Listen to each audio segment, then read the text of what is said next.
저기 지금 반성되는데요. 교수님, 아이를 어떻게 키우셨습니까?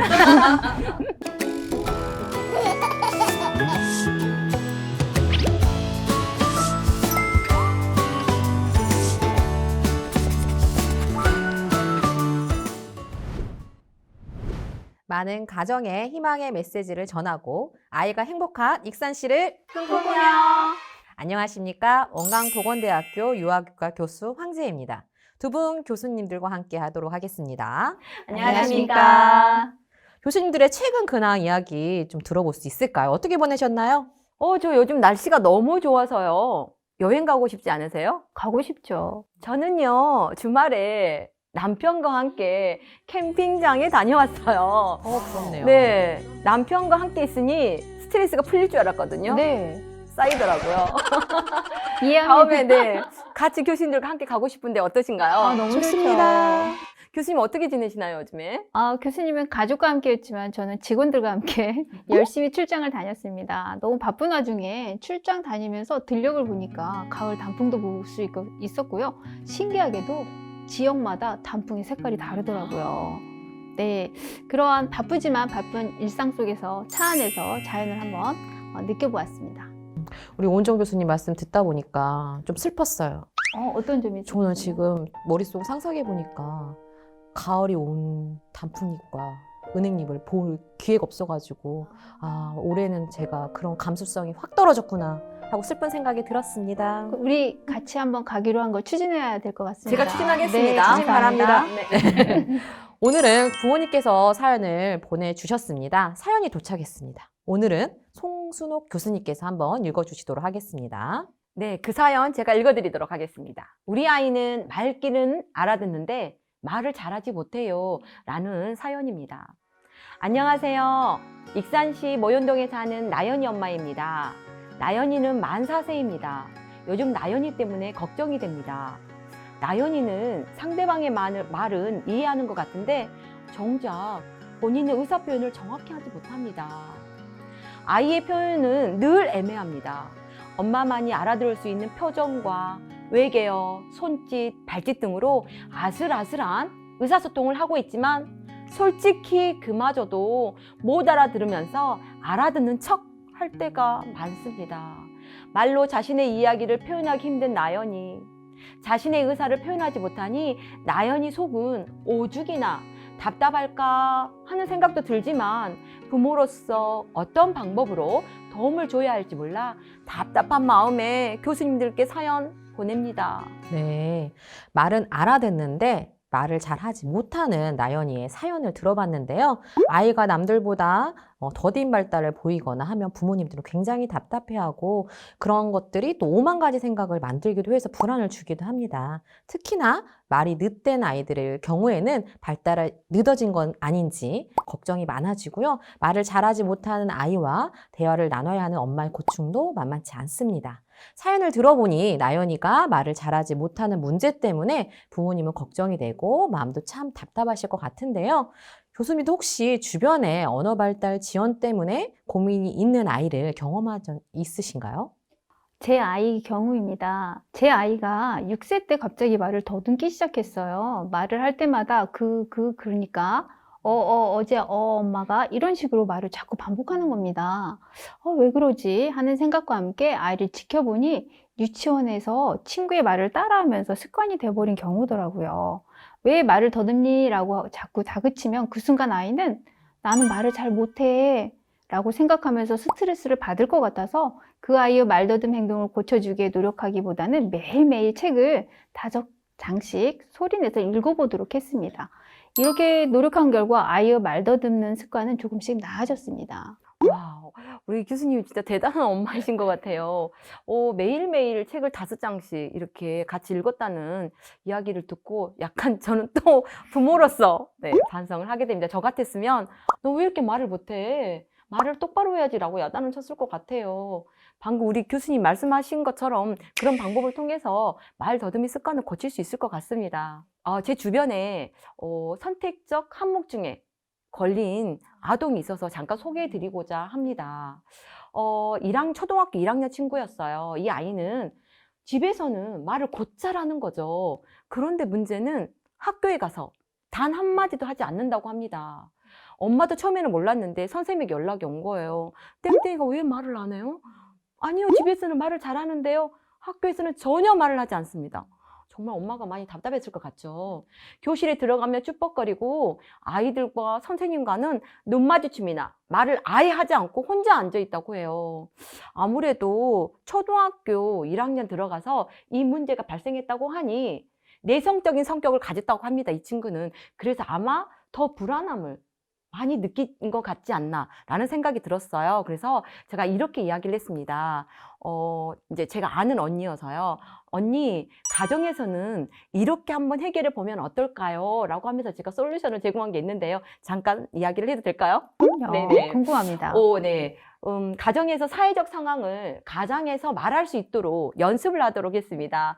또한 다른 사람과 상호작용하고 사회적인 기술을 습득할 수 있는 기회를 제공하고, 혹시 친구 중에서 왜 우리 사교스러운 아이들 있잖아요. 좀 활발한 친구들 있잖아요. 그런 친구들과 놀이할 수 있는 기회를 일부러 제공해라 라는 이야기를 했고요.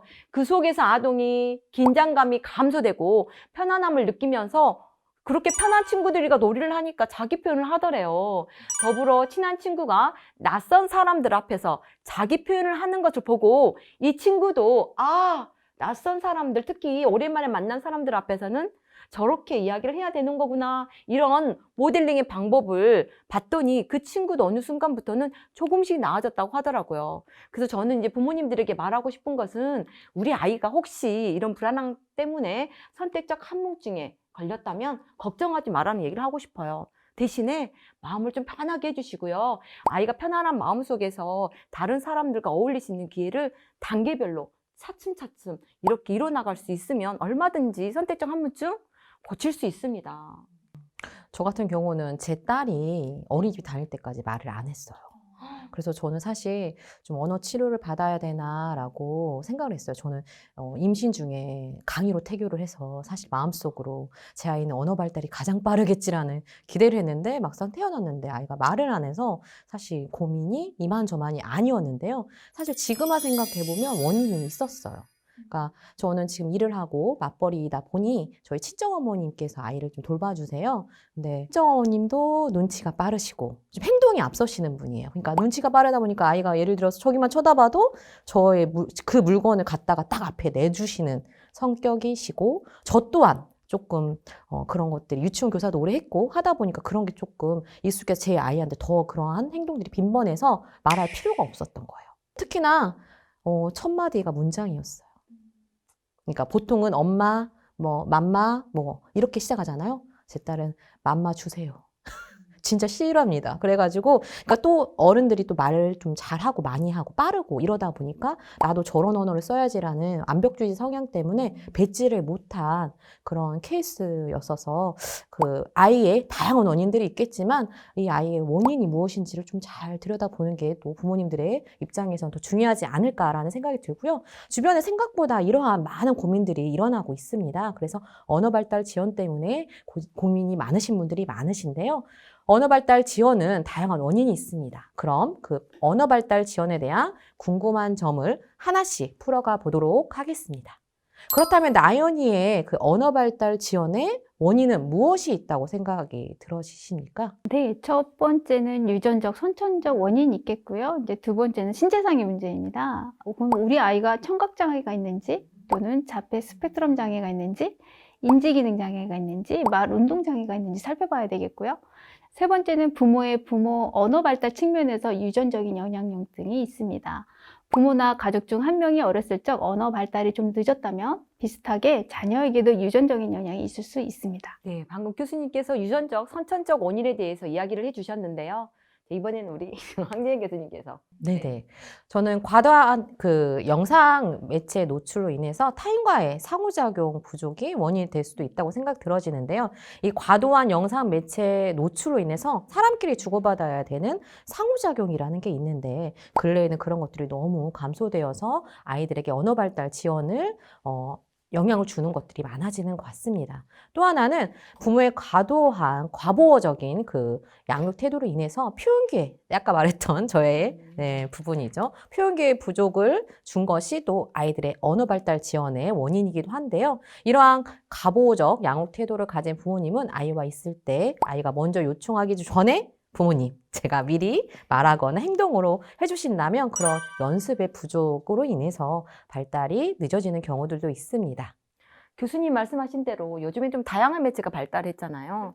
그러다 보니까 우리 아이들이 부모님과의 어떤 상호작용보다는 과도한 영상 매체에 따른 어떤 상호작용이 더 있는 것 같아서 걱정이 되긴 하더라고요. 근래에는 막 외식하러 가면 좀 안타까운 현실들이 그 밥 먹는 곳에서 아이들이 거의 대부분의 아이들이 다라고는 할 수는 없지만 그 과반수의 아이들이 다 스마트폰을 켜놓거나 태블릿 PC를 아예 갖고 다니시면서 음식점이나 이런 데 딱 보여주는 모습을 보면 좀 많이 안타까운 부분들이 있습니다. 가장 이 시기의 아이들은 진짜 사람의 목소리, 특히나 내가 제일 사랑하는 부모님의 목소리를 들어가면서 감정적인 교류들, 특히나 표현 언어보다는 이해 언어, 부모의 그런 말들을 들어가면서 내용을 이해하는 것이 굉장히 중요한데 그런 경험들이 줄어드는 것 같아서 안타까운 현실입니다. 그렇습니다. 정말 안타까운 현실인데요.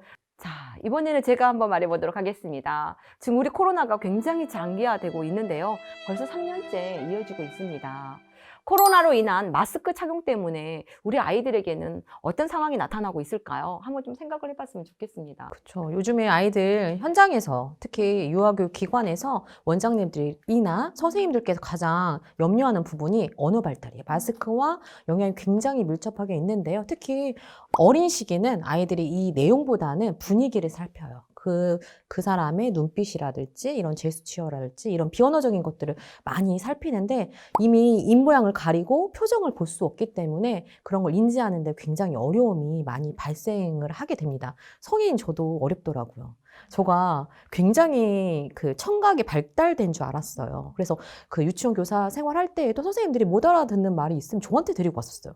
얘 지금 뭐라고 얘기하는 거예요? 라고 하면 저는 정확히 그걸 좀 잘 인지해냈어요. 그래서 제가 청각이 좀 좋구나 했더니 그 비언어적인 것들을 잘 판단했던 것이었고요. 지금 예비교사들 가르치고 있는데 우리 아이들 제가 말을 잘 못 알아듣는 거예요. 이 마스크를 가리니 아이들이 무슨 말을 하는 건지 청각이 되게 좋지 않았기 때문에 제가 비언어적인 걸 잘 판단했었나 봐요. 그래서 문제가 많이 되고 있어요. 네. 영유아는 상대방의 표정과 입모양을 보고 다른 사람의 감정을 읽고 공감하면서 이를 기반으로 사실은 두뇌 발달도 이루어지고 사회성도 생기고 정서 지능도 높아집니다.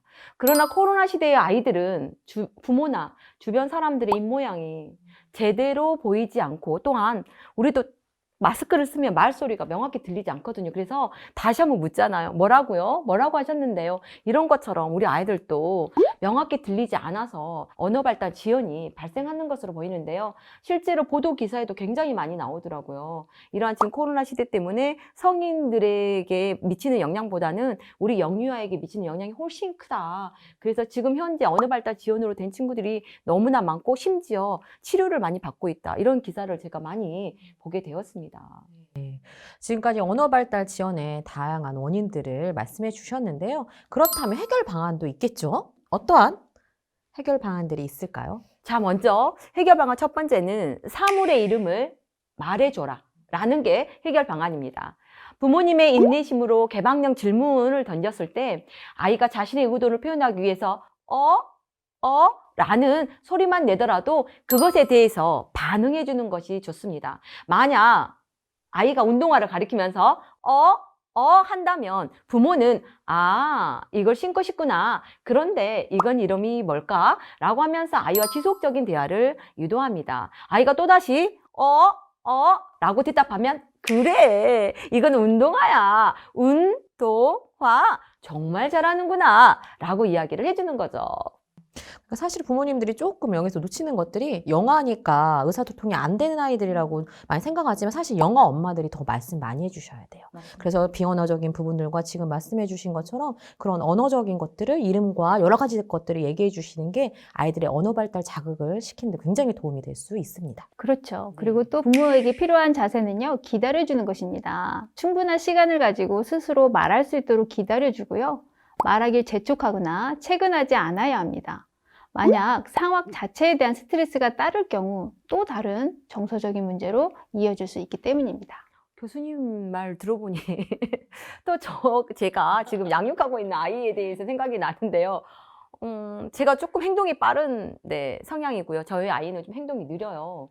그러다 보니까 저랑 맞질 않는 거죠. 저는 빨리빨리 하고 그 아이는 또 느릿느릿. 그래서 제가 빨리빨리 해야지. 넌 왜 이렇게 제대로 하는 게 없어? 너 느림보야? 라고 했던 말이 자꾸 기억이 나서 아이에게 너무 미안한데요. 이제부터는 교수님 말씀처럼 기다려줘야 될 것 같습니다. 네, 아이들 자존감이 또 저하되면 무슨 말을 자기 표현하고 싶을 때에도 주저주저 하게 되거든요. 왜? 또 혼날까 봐. 그렇기 때문에 꼭 기다려주는 것이 중요하다고 볼 수 있겠습니다.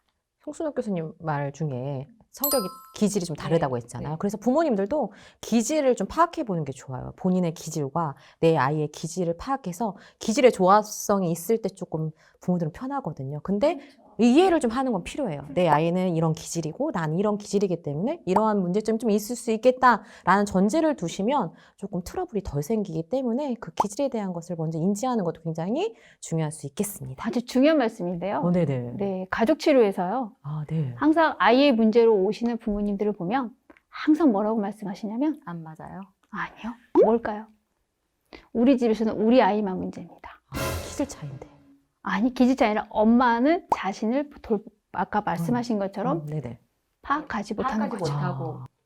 아까 중요한 말씀이세요. 그러니까 아이를 변화시키려면 부모가 먼저 자신의 기질적인 자신의 성향을 파악을 하고 나의 성향대로 아이를 맞추려 하지 않았나 한 번 더 보시고요. 기질의 차이가 있음을 아시고 아이한테 맞춰주는 것이 중요하겠죠. 그게 우선시 되어야 되는 부분 그렇죠. 중에 하나이기 때문에 말씀을 드려보았습니다. 저 굉장히 지금 반성되는데요. 교수님, 아이를 어떻게 키우셨습니까? 죄송합니다. 왜냐면 실제 저도 제 딸은 기질이 느린 반응의 기질의 아이고 저는 조금 순한 기질, 제 혼자만 착각일까요? 그래서 저도 어릴 때 아이 키우면서 굉장히 어려움이 많았거든요. 아이에게 표현하시면 됩니다. 네. 엄마가 성질이 좀 급한데 네. 엄마가 좀 기다리기가 불편하구나. 좀 서둘러 줄 수 있겠니? 라고 하면 좋죠. 남의 세지법을 쓰는 게 그렇죠. 가장 좋겠죠. 그리고 또 좀 얼굴을 마주 보면서 눈 마주침하는 소통의 기본을 좀 해주시는 게 부모님들이 굉장히 중요한 부분입니다. 그래서 먼저 눈 마주침을 딱 그 안정적인 자세를 좀 취하시면서 소통한다는 거 인식하는 것이 중요한데요. 아이에게 말을 걸었을 때 대답을 기다린다는 것은 무언의 표정을 짓는 것도 굉장히 좋은 방법 중에 하나입니다. 그러니까 다양한 표정을 지어가면서 대화에 집중할 수 있도록 아이를 이끄는 것도 부모님들이 해주셔야 될 방법 중에 하나이고요. 중간중간 부드러운 미소를 지어준다든지 리액션을 좀 더 더해주신다든지 아이가 말하는 것을 어려워할 때는 입모양만으로도 아이가 하고자 하는 것들을 말해보게 한다든지 등의 방법들을 사용하시는 게 좋을 것 같습니다. 정말 실제로 부모님들이 아이와 대화하는 모습을 제가 영상으로 촬영한 적이 있거든요. 네. 부모 양육 태도를 좀 점검하면서 대부분의 부모님들이 얼굴에 미소가 없습니다. 생각보다 없어요. 네. 그리고 대부분의 이런 말투에서 굉장히 지시적이고 강압적인 말투가 느껴지고요. 아이들은 그런 부모님의 눈치를 보면서 놀이를 하더라고요.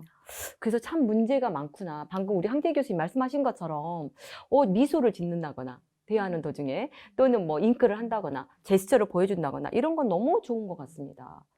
그러니까 아이들이 다양한 감정을 배우길 원하신다면 부모님들이 다양한 감정을 쓰시는 것도 굉장히 중요해요. 그러니까 부모님들이 좀 착각하시는 게 내 아이는 해보야. 그러니까 뭐 웃기만 한 아이가 성격이 좋은 아이고 잘 자라고 있는 거야 보다는 적절한 상황에 감정을 잘 쓰는 게 굉장히 중요하고 우선은 부모님이 감정을 잘 쓰실 수 있어야 되는 것이고 그리고 아이도 상황에 맞게 감정을 쓰는 게 굉장히 중요할 수 있는 부분인 것 같아요. 자, 제가 이번엔 또 다른 솔루션을 말해 보도록 하겠습니다. 아이의 의견을 묻는 거죠. 대부분의 엄마들은 또는 부모들은 말 걸기에는 익숙합니다. 하지만 이러한 말 걸기의 대부분은 명령어이거나 네, 아니요로만 대답할 수 있는 질문에 불과한 경우가 참 많아요. 저도 생각해 보니까 그렇네요. 반대로 많은 엄마들이 말 못하는 아이의 반응을 기다리는 데는 서툴어요. 그래서 왜 말 못하니? 빨리 해야지 이렇게 재촉을 한다는 거죠. 때문에 아이가 말을 할 수 있는 시간과 기회를 주는 것이 쉬워 보이지만 가장 어렵죠. 예를 들어 외출하기 전에 신발을 신을 때 보통 신발 신자 네 이렇게 말을 하잖아요. 자, 이렇게 보면 어떨까요? 오늘은 어떤 신발이 밖에 나가고 싶어 할까? 또는 땡땡이 신발 어디 있지? 하는 식으로 아이랑 같이 이야기를 나눠보면 어떨까요? 아이가 생각할 수 있는 시간을 줄 뿐만 아니라 아이가 스스로 언어적으로 대답할 수 있는 시간을 줄 수도 있는 것 같습니다. 좀 이어서 얘기를 해보자면요. 새로운 개념은 언어적 확장을 좀 시켜주는 것도 굉장히 좋은 방법 중에 하나인데요. 운동화를 신고 걸어갈 때 운동화를 좋아하는구나, 운동화가 예쁘구나, 그건 운동화야, 초록색 운동화야, 운동화 신고 어디 갈까? 내일도 운동화 신어볼까? 라고 이렇게 다양한 확장 언어를 통해서 아이가 개념을 새롭게 더 넓게 할 수 있도록 도와주는 것도 굉장히 도움이 될 수 있고요. 이처럼 같은 주제로 여러 가지 개념을 첨가해 지문을 하는 것은 아이의 언어적 사고를 확장하는 데 큰 도움이 될 수 있습니다. 이런 방법은 또 어떨까요?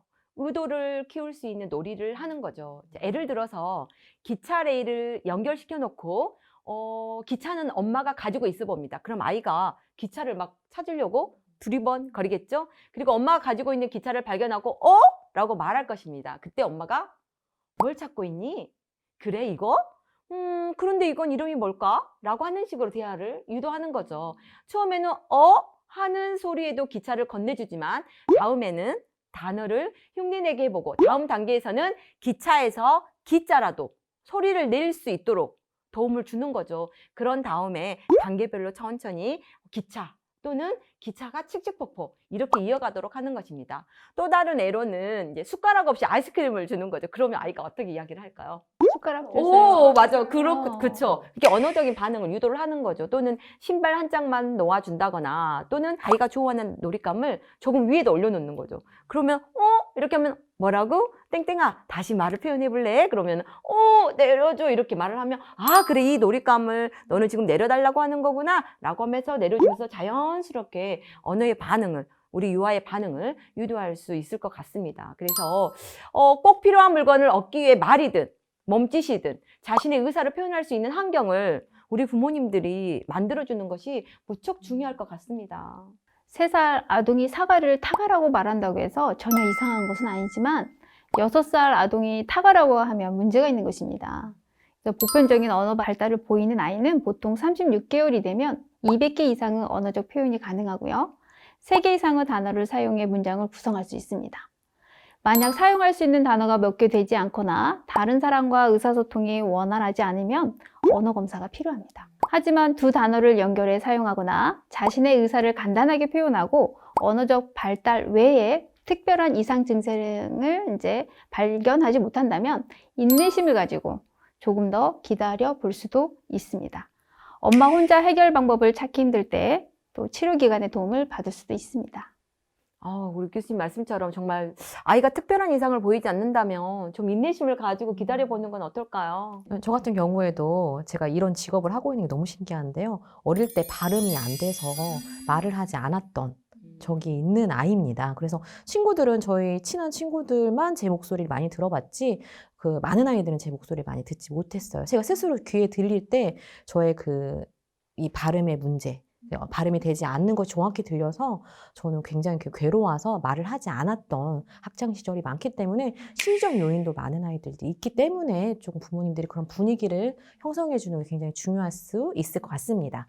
언어 발달에 있어서 가장 중요한 것은 부모의 지속적인 관심과 적극적인 의지입니다. 만약 아이가 언어 발달 지연이 보인다면 초기 평가 시에 아이 평소 언어에 대한 문진의 상태를 평가하는 것이 중요한 단서가 될 수 있기 때문에 언제부터 첫 발화가 시작되었는지, 현재 할 수 있는 말과 이해할 수 있는 말은 어떤 것들이 있는지 등을 메모해 두시는 것도 굉장히 좋을 수 있겠고요. 그 외에도 아이가 구체적으로 어떤 발음을 할 때 어려워하는지, 어떤 상황에서 말하는 것이 어려움을 겪고 있는지 등을 면밀하게 살피고 기억해 두는 것이 필요하겠습니다. 교수님이 말씀하신 것처럼 어떤 발음을 되게 어려워하는 아이들이 있는데요. 그럴 때는 약간 이런 입 안에 있는 구강을 조금 더 점검해 보는 것도 하나의 방법인 것 같습니다. 네네.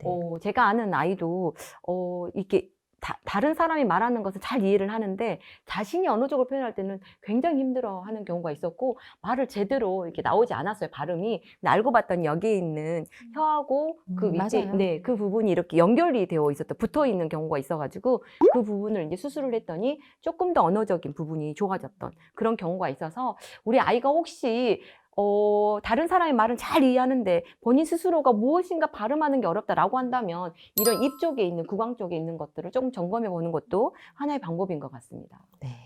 좋은 말씀 감사합니다.